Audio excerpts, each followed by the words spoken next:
Welcome sa kusina ni Daria.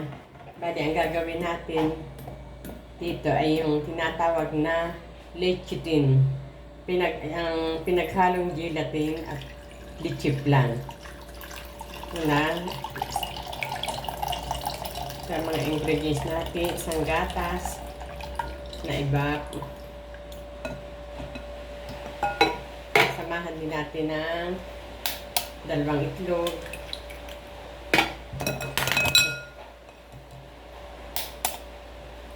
Mas madali itong gawin at medyo nakakamura tayo sa purong leche flan.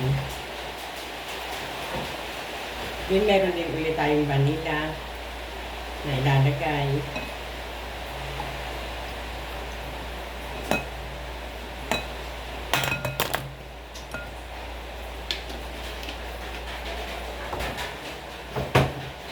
Siyempre, lalagyan natin ng sugar. Yung sugar, kahit white sugar, kahit brown sugar, okay na yan. Ako, ang lakas ng bagyo, umuulan na. Then, imimix natin yan. Imimix natin ako, ang lakas ng bagyo, ang ulan. Yan, naanin natin yan. Imimix natin yung itlog, sugar.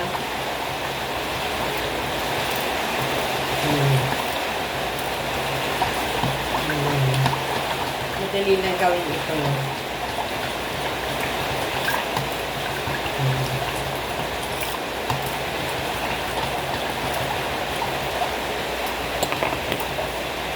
Yan, medyo agad yung ating itlog, na-mix na. Gagawin natin, meron tayong isang sachet na gulaman. Bali yan. Bali, mayroon na tayong tubig dito. At inilagay na natin itong gulaman. Ayan, Mr. Gulaman. Ating pakukuluin na sandali.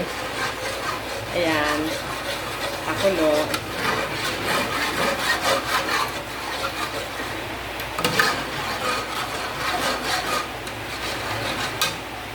Then, imimix na natin itong ating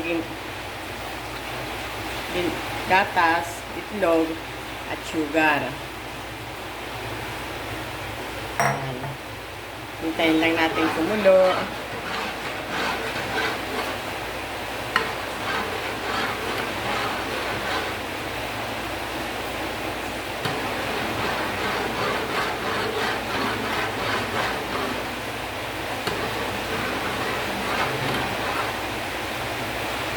Siguro mga 5 minutes yan.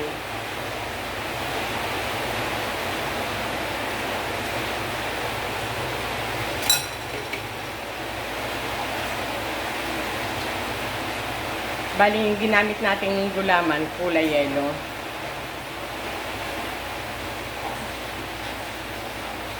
Sandali lang yan. And thank you for watching. Lagi sa kusina ni Daria. Kahit bumabagyo, gumagawa tayo ng dessert. Kasi wala kaming dessert ngayong araw na ito. Kasi nga, ang lakas ng ulan, may bagyo, hindi makalabas ng bahay. Kaya gumawa na lang muna tayo ng dessert. Kaya madali nang kumulo yan.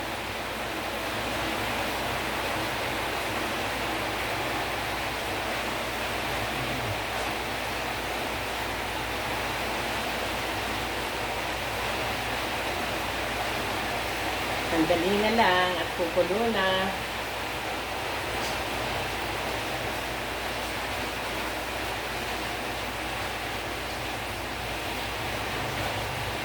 Thank you for watching sa kusina ni Daria. And follow my YouTube www.youtube.com/DariaRamos9910. Have a good day. Mga 2 minuto na lang. Ayan, madali na. Kumukulo na. Bali nagka-caramelize na rin ako ng sugar dito sa paglalagyan natin ng lecithin ang tawag. Pinagsamang gelatin at leche flan.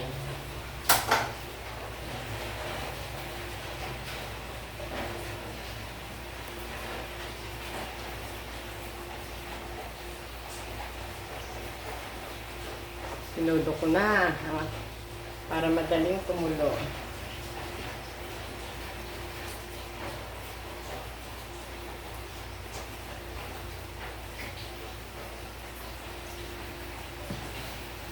Halo-haloin natin para hindi mamuo.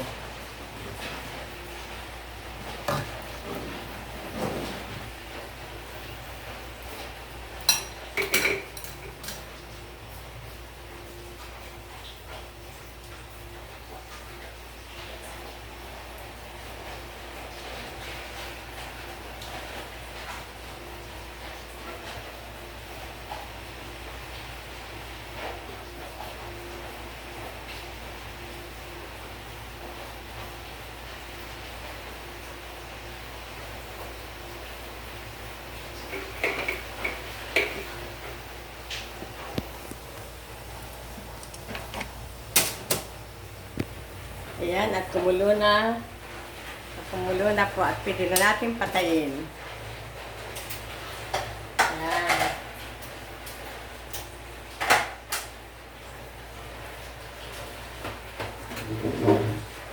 Ayan. Bali, isasali na natin sa lagayan na ayan, na meron ng caramelized. At hihintayin na lang natin itong tumigas. Then, pwede na uling iserve. Thank you for watching again.